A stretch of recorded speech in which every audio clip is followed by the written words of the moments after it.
Bab 10. Rami dan Kepercayaan Rakyat. Aku penasaran apakah Hiu, sang bulan, sudah sampai dengan selamat di barat, gumam Kaisar kepada Gaoshun ketika mereka memandangi purnama yang menggantung terang di langit. Tentu saja, Yang Mulia tidak sedang membicarakan bulan yang sesungguhnya. Hiu hanyalah nama panggilan yang akrab untuk seseorang yang sangat penting, nama yang, di seluruh negeri, hanya digunakan oleh kaisar seorang. Rombongan berencana singgah untuk memeriksa desa para pembuat kertas di perjalanan. Jadi kurasa mereka baru menempuh sekitar setengah jalan. Sejak Kasim Jinshi pergi, Gaoshun kembali bertugas mendampingi kaisar secara langsung. Selama beberapa generasi, keluarga Ma telah menjadi pelindung bunga negeri, dan Gaoshun telah menemani kaisar sejak keduanya masih muda, sebagaimana putranya, Basen, kini mendampingi orang lain. Dahulu ia sering bermain petak umpet bersama Yang Mulia dan seorang saudara susu mereka, tetapi masa kanak-kanak telah lama berakhir. Kini giliran Basen menjaga orang yang dikenal dengan nama Yu.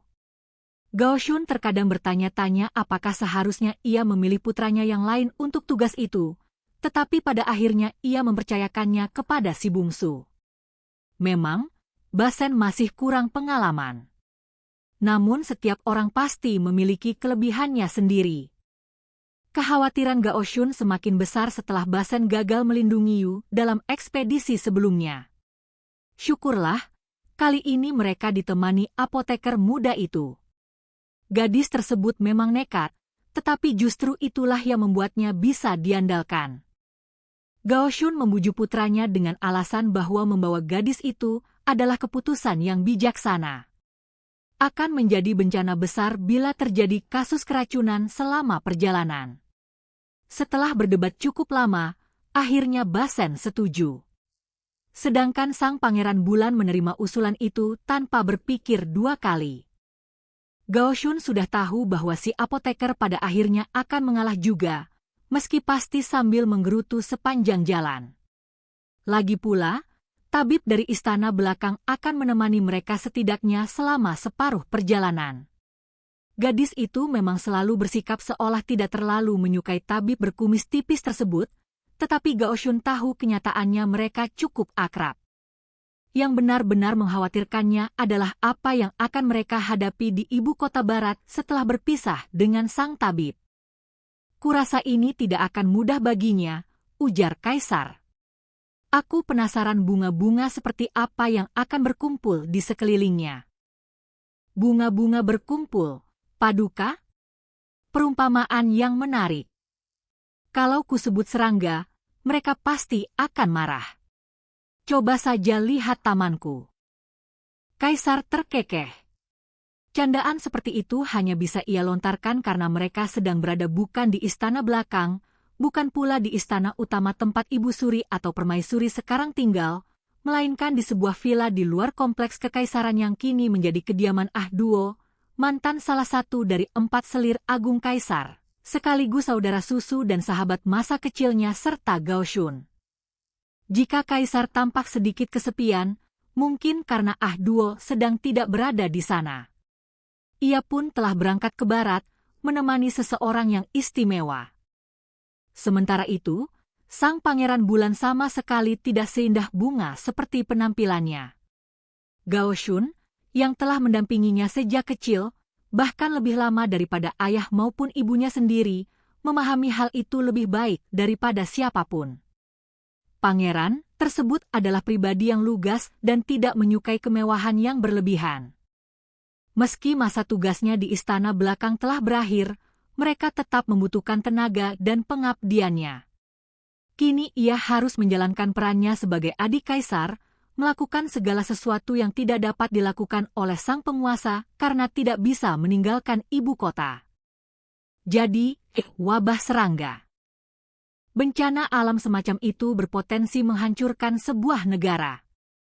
Nada muram dalam suara kaisar mungkin muncul karena ia merasa seolah-olah wabah itu merupakan cerminan ketidakberdayanya sebagai seorang penguasa, setidaknya di mata rakyat yang masih percaya pada tahayul.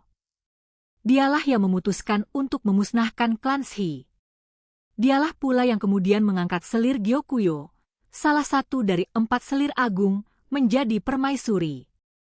Wabah belalang biasanya bermula dari kawanan yang terbawa angin dari arah barat, dari tempat yang berjarak ratusan bahkan ribuan li. Setelah tiba di wilayah baru, mereka berkembang biak dengan cepat. Apa yang mula-mula tampak seperti gangguan kecil, jika dibiarkan, akan berubah menjadi malapetaka besar dalam beberapa tahun. Mungkin mereka terlalu mencemaskan keadaan. Namun bagaimanapun juga, sesuatu harus dilakukan. Dan tugas itu telah dipercayakan kepada Sang Pangeran Bulan. Masalahnya, wabah belalang ini bukan hanya ancaman bagi Li. Jika benar mereka datang dari barat, berarti daerah asal merekalah yang lebih dahulu mengalami kehancuran. Kelaparan membuat manusia putus asa. Para petani yang kelaparan akan berubah menjadi perampok. Ketika kekacauan seperti itu terus bertambah, lambat laun sebuah negara akan runtuh. Dan negara yang telah jatuh miskin pada akhirnya akan mencoba merampas kekayaan tetangganya. Begitulah banyak peperangan di masa lalu bermula. Klan Yi, yang dahulu menguasai wilayah barat, termasuk Sei Ishu atau Provinsi Barat, telah dimusnahkan beberapa dekade sebelumnya pada masa pemerintahan permaisuri penguasa. Kejatuhan mereka merupakan akibat dari intrik yang mereka rancang sendiri. Kini wilayah itu diperintah oleh ayah permaisuri Gyokuyo. Untuk saat ini pria itu belum memiliki nama klan, tetapi besar kemungkinan kaisar akan menganugerahkannya pada waktu yang tepat. Bahkan sebenarnya, sejak awal kaisar memang berniat memberikan nama klan kepada keluarga tersebut sebelum mengangkat Gyokuyo sebagai permaisuri.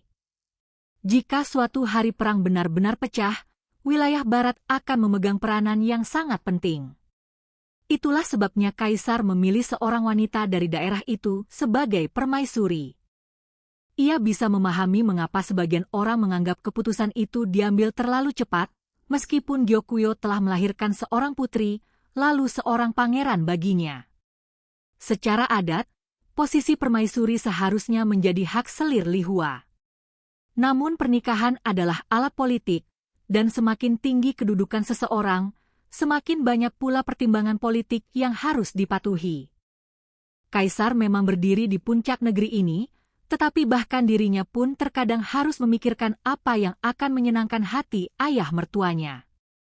Bahwa ia dapat mengeluhkan semua itu secara terus terang di hadapan Gao Shun mungkin merupakan bukti betapa besarnya kepercayaan yang ia berikan kepada pria tersebut. Kaisar mengangkat cawan araknya sambil tersenyum tipis. Sesekali tidak ada salahnya kau mengetahui penderitaan rajamu. Ia mendongak menatap bulan, lalu menghabiskan isi cawannya dalam sekali teguk. Gao Shun memandang ke kejauhan, membayangkan dengan perasaan muram sosok pria rupawan yang kini berada jauh di wilayah barat. Di sebelah barat Laut Li terdapat sebuah negara bernama Hokwaren. Negeri itu memiliki hamparan ladang gandum yang luas serta sumber daya hutan yang melimpah, dan sejak lama hubungannya dengan Li tidak pernah akur. Dorongan dari Hokwaren pula yang memicu meningkatnya serangan suku-suku barbar terhadap Li belakangan ini. Hubungan diplomatik antara kedua negara praktis tidak ada. Mereka tidak pernah berkomunikasi secara langsung, dan kalaupun ada kontak, selalu melalui negara ketiga sebagai perantara. Mengapa semua ini dibahas sekarang? Karena tujuan Mao Mao saat ini adalah ibu kota barat. Di sanalah nantinya akan diadakan pertemuan dengan tokoh-tokoh penting dari berbagai negara, orang-orang yang dapat menjadi penghubung tidak langsung dengan Hokwaren. Tak pernah kubayangkan kami akan pergi ke ibu kota barat, pikir Mao Mao.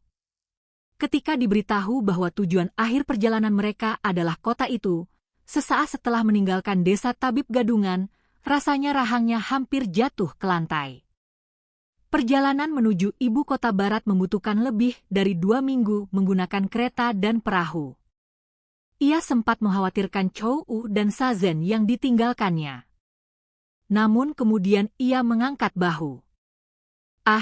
Mereka pasti bisa mengatasinya. Mencemaskan mereka tidak akan mengubah apapun. Daripada memikirkan hal yang sia-sia, lebih baik ia berusaha membuat Jinshi mengeluarkan uang sebanyak mungkin untuknya selama perjalanan. Karena itulah sekarang ia terpaksa mendengarkan ceramah politik dari Basen yang begitu bersemangat. Kalau dipikir-pikir, ini bukan pertama kalinya Basen mencoba menjelaskan hal-hal seperti itu kepadanya. Baru kali ini Mao Mao sadar bahwa pria itu ternyata cukup berpendidikan. Setidaknya untuk ukuran dirinya, pikirnya. Bukan penilaian yang terlalu sopan memang, tetapi begitulah adanya. Mao Mao menahan kantuk sambil berusaha tetap mendengarkan. Mereka telah meninggalkan tabib gadungan beserta Mao Mao, si kucing, di desa pembuat kertas. Perjalanan panjang masih menanti. Sementara itu, Jinshi masih saja mempertahankan luka bakar palsu di pipinya. Mungkin dia mulai menyukainya, pikir Mao Mao. Bagaimanapun, jauh lebih praktis daripada harus mengenakan topeng setiap kali mereka bermalam di penginapan. Mereka kini sudah cukup jauh dari ibu kota. Mao Mao merasa kecil kemungkinan ada orang yang akan mengenali wajah adik kaisar. Meski begitu, membayangkan setiap gadis muda di jalan terus-menerus memanggil dan menggoda Jinshi saja sudah cukup merepotkan. Jadi ia memutuskan tidak perlu mengungkit soal itu. Kita akan bermalam di desa ini, kata Basen. Mao Mao turun dari kereta sambil mengusap bokongnya yang pegal akibat duduk seharian. Tempat itu sebenarnya lebih mirip kota penginapan kecil daripada sebuah desa. Namun bagi Basen, barangkali semua permukiman sederhana seperti ini terlihat sama saja. Jangan berkeliaran, tambahnya. Sebagai jawaban, Mao Mao langsung mengulurkan tangan. Aku mau membeli perbekalan. Maksud yang tidak diucapkannya sangat jelas. Dan kau yang akan membayarnya. Kau bahkan mendengarkanku tidak, sih? Gerutu Basen sambil memelototinya. Namun sebelum Basen sempat berbuat apa-apa, seseorang menjatuhkan kantong uang ke telapak tangan Mao Mao. Jinshi. Mas. Basen buru-buru menghentikan ucapannya sebelum kata Tuan Jinshi keluar dari mulutnya.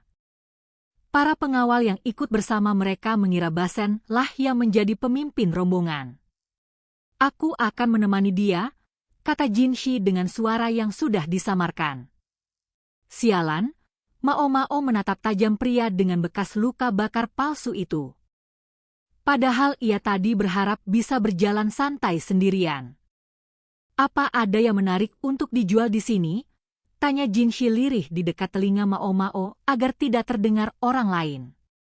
Suaranya begitu merdu hingga nyaris membuat bulu kuduk Mao Mao berdiri. Namun, di balik suara indah itu terselip rasa ingin tahu yang kekanak-kanakan. Rasanya mengingatkannya pada saat mereka pernah berkeliling pasar kota bersama dulu. Orang-orang yang sejak lahir hidup bergelimang kemewahan memang bisa antusias pada hal-hal yang aneh. Sepertinya produksi Rami adalah mata pencaharian utama di daerah ini, jawab Mao Mao. Bahan itu tampak menjadi kain utama pakaian penduduk setempat. Mungkin saja tidak cukup hangat untuk menghadapi cuaca, sebab banyak orang juga mengenakan kulit binatang sebagai pelapis. Biji Rami pun digunakan dalam roti yang dijual di toko-toko roti. Selain itu, daerah ini tampaknya juga menghasilkan minyak. Mao Mao melihat beberapa tempayan berisi cairan kental, sementara tak jauh dari sana seorang pembuat minyak sedang duduk mengisap pipa. Tatapan Mao Mao tertuju pada isi pipanya. Daun Rami yang telah dikeringkan. Ia langsung mengernyit. Ada apa? Tanya Jinshi. Tidak apa-apa. Hanya saja, kurasa dia terlalu sering mengisapnya. Tanaman Rami memang bisa dimanfaatkan sebagai obat jika digunakan dalam jumlah kecil. Namun jika diisap setiap hari, tanaman itu dapat menimbulkan kecanduan, sesuatu yang sama sekali tidak akan direkomendasikan Mao Mao. Sama seperti candu, jika digunakan secukupnya ia dapat menjadi obat. Tetapi dalam jumlah berlebihan, ia berubah menjadi racun. Jadi ternyata ada racun yang bahkan tidak mau kau sentuh, goda Jinshi. Mao Mao memasang wajah kesal. Zat yang menyebabkan kecanduan bukan sesuatu yang bisa dianggap enteng. Tidak ada cara untuk benar-benar mengeluarkan racunnya dari tubuh. Dan begitu seseorang ingin berhenti, rasanya sama sulitnya dengan memaksa diri keluar dari selimut pada pagi musim dingin. Benarkah? Bukankah itu tidak terlalu sulit kalau kamarnya hangat? Sial. Benar juga. Mao Mao baru sadar bahwa Jinshi sama sekali tidak memahami perumpamaan rakyat jelata. Tentu saja. Pelayan tuanya pasti sudah menyalakan anglo untuk menghangatkan kamar sebelum ia bangun tidur. Benar-benar tuan yang menyusahkan. Suiren yang sudah lanjut usia harus bersusah payah setiap pagi, sementara Jinshi bahkan tidak menyadari semua usaha itu. Tanpa sadar Mao Mao melotot kepadanya.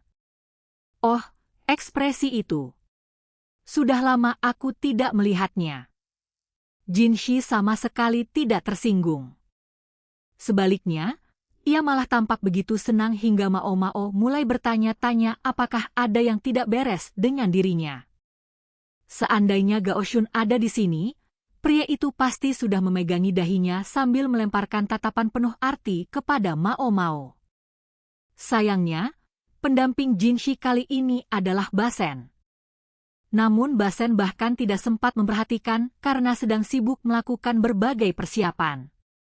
Semakin jauh mereka bergerak ke arah barat, wilayah yang mereka lalui akan semakin kering. Mereka membutuhkan kuda yang terbiasa hidup di lingkungan seperti itu. Memang mereka selalu berganti tunggangan setiap hari, tetapi kali ini tampaknya mereka akan menggunakan jenis kuda yang benar-benar berbeda. Kota kecil itu hanya terdiri dari beberapa puluh rumah yang mengelilingi sebuah penginapan besar. Meski begitu, sebuah jalan raya melintasi tempat tersebut, dan menurut kabar mereka bisa mendapatkan kuda yang dibutuhkan di sana. Hanya saja, mengumpulkan cukup banyak kuda untuk menarik kereta sekaligus untuk seluruh pengawal akan memerlukan waktu. Kalau aku sih lebih tertarik membeli bekal makanan, kata Mao Mao sambil melirik deretan roti yang dipajang di sebuah toko. Mungkin karena daerah ini menghasilkan banyak minyak, sebagian besar rotinya digoreng. Yang paling mencolok adalah adonan goreng yang dipilin, dikenal dengan nama mahua, atau bunga rami, nama yang sangat cocok. Sebuah papan kecil bertuliskan, mengandung biji rami. Roti goreng seperti itu tahan disimpan cukup lama. Yang lebih penting lagi, Jinshi tampak sangat tertarik. Entah cocok atau tidak dengan lidah bangsawan. Walau ragu, Mao Mao tetap menghampiri lelaki tua yang sedang sibuk menguleni adonan. Satu, ya. Tentu.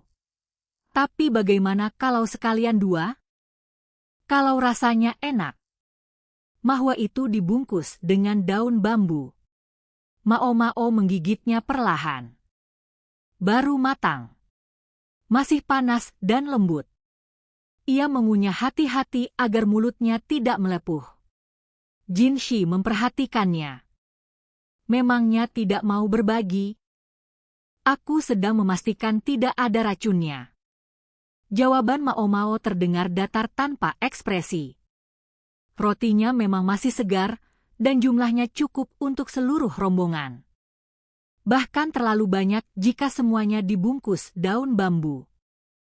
Karena itu si penjual memberinya sebuah karung kasar yang terbuat dari serat rami.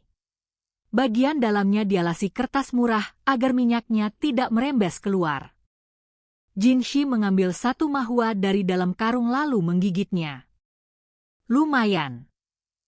Kalau sampai rasanya lebih enak daripada makanan yang biasa ia santap di istana, mungkin sudah waktunya mengganti kepala juru masak kerajaan. Anda benar-benar punya waktu untuk jalan-jalan begini, Tuan Jinshi, tanya Mao Mao. Basen terlihat cukup kelelahan setelah kejadian di desa pembuat kertas. Kalau aku tidak mengganggunya sebentar, dia bisa beristirahat. Basen memang pembohong yang buruk. Berpura-pura menjadi atasan Jinshi pasti sangat melelahkan baginya. Dalam hal itu, ia benar-benar tidak jauh berbeda dari ayahnya. Sambil berjalan, Mao Mao menemukan semakin banyak hal yang menarik perhatian. Semakin jauh mereka bergerak ke arah barat, semakin banyak pula orang yang beternak. Karena itu, produk olahan susu pun jauh lebih mudah ditemukan. Perhatiannya tertuju pada rak berisi berbagai hasil olahan susu di sebuah rumah penyimpanan. Seorang perempuan paruh baya yang tampak seperti ibu rumah tangga sedang mengipasi bara di tungku. Yang menarik perhatian Mao Mao justru tiang utama dapurnya. Di permukaannya terukir pola yang aneh. Setiap daerah memiliki kepercayaan masing-masing. Di tempat ini, tampaknya ular dijadikan objek pemujaan, setidaknya begitulah kesan yang diberikan oleh ukiran tersebut. Jinshi ikut memandanginya sambil mengangkat sebelah alis. "Permisi," sapa Mao Mao. "Ya? Bolehkah kami membeli beberapa yang ini? Tentu kami akan membayarnya. Kalau terus-menerus mengandalkan bekal kering, lama-lama semua orang pasti bosan." Mao Mao ingin memanjakan rombongannya, setidaknya selama produk susu segar itu masih layak dikonsumsi beberapa hari ke depan. Yang mana saja yang kalian inginkan?" Perempuan itu mengamati Mao Mao dan Jinshi dari ujung kepala sampai ujung kaki. Yang ini, yang itu, lalu yang di sana juga. Masing-masing 10. Kalau masih ada yang menarik, kami ambil juga. Tunggu sebentar. Perempuan itu mengambil barang-barang dari rak, lalu memasukkannya ke dalam bungkusan dari serat rami. Bagaimana? Cukup. Awalnya ia tampak seperti orang yang akan menawar harga dengan keras, tetapi ternyata ia menjual semuanya dengan harga yang jauh lebih murah daripada dugaan Mao Mao. Bahkan ia sengaja memilihkan barang-barang yang masih benar-benar segar. "Maaf sudah merepotkan." "Terima kasih banyak." Mao Mao mengucapkannya dengan tulus. Perempuan itu langsung tersenyum lebar. "Kita tidak pernah tahu kapan para dewa sedang mengawasi. Lagi pula, ada satu di sini." Ia menunjuk tiang dapur yang berukir tadi. Tentu saja Mao Mao tidak mempercayainya. Ia sama sekali tidak keberatan dengan kepercayaan seperti itu. Yang ia khawatirkan hanyalah kemurahan hati perempuan itu akan dimanfaatkan orang lain. "Jadi kalian menyembah ular?" tanyanya. "Benar. Kalau ada ular putih yang muncul pada suatu tahun, berarti panennya akan melimpah. Mungkin itu hanya tahayul." Namun wajah Jinshi langsung berubah muram begitu mendengarnya. Barangkali ia teringat kisah tentang Nyonya Putih. Bahkan mungkin ia pernah diberi tugas untuk menangani wanita itu. Mao Mao berharap Jinshi mau berdiri sedikit lebih jauh selama ia berbicara dengan perempuan tersebut. Dengan bekas luka bakar di pipinya dan ekspresi wajahnya yang suram, perempuan itu berkali-kali meliriknya dengan tatapan aneh. Mao Mao sendiri tidak punya masalah dengan ular. Tetapi setiap kali mendengar tentang ular putih, pikirannya selalu tertuju pada sosok pertapa abadi yang misterius itu. Kemana sebenarnya dia pergi? "Kelihatannya kalian sedang menuju ke barat," kata perempuan itu sambil membungkus produk susu dengan hati-hati. Mao Mao menyadari isi bungkusan itu lebih banyak daripada yang ia pesan. Barangkali itu hadiah kecil sebagai bentuk kebaikan hati. Kenapa memangnya? Akhir-akhir ini kudengar banyak perampok berkeliaran di jalan besar ke arah sana. Bahkan para pedagang pun sebisa mungkin menghindari jalur itu. Begitu rupanya. Mungkin biasanya perempuan itu menjual persediaan makanan ini kepada para pedagang. Namun karena jumlah pelanggan berkurang, lebih baik menjualnya murah kepada Mao Mao dan Jinshi daripada tidak laku sama sekali. Tambahan barang yang ia berikan juga sekaligus mengurangi stok di raknya. Begitu ya. Terima kasih atas peringatannya. Mao Mao membungkuk sopan. Kami akan berhati-hati. Lalu ia melirik Jinshi, memberi isyarat bahwa sudah waktunya mereka kembali. Saat mereka kembali ke penginapan, aroma teh yang harum langsung menyambut mereka. Basen sedang menikmati waktu istirahat sejenak setelah selesai mengurus urusan kuda. Begitu melihat Jinshi datang, ia segera berdiri tegak. Kuda-kudanya akan siap besok pagi, lapornya. Namun kita harus membawa salah satu pemandu lokal. Yang dimaksudnya adalah orang-orang dari perusahaan pengangkut barang yang biasa menggunakan kuda untuk mengirim muatan. Baik, jawab Jinshi singkat sambil menjatuhkan diri ke kursi. Basen melirik Mao Mao. Tatapannya jelas mengatakan, cepat buatkan teh. Mao Mao hanya mengangkat bahu. Ia baru saja hendak mengambil air panas baru ketika Jinshi berkata, tidak usah. Aku tidak keberatan kalau tehnya sudah hangat. Yakin, Tuan? Kalau memang begitu keinginannya, tidak masalah. Masih ada cukup air di dalam teko. Mao Mao hanya mengganti daun tehnya dengan yang baru. Kami mendengar kabar tentang para perampok, kata Jinshi sambil menyeruput teh yang sudah suam-suam kuku.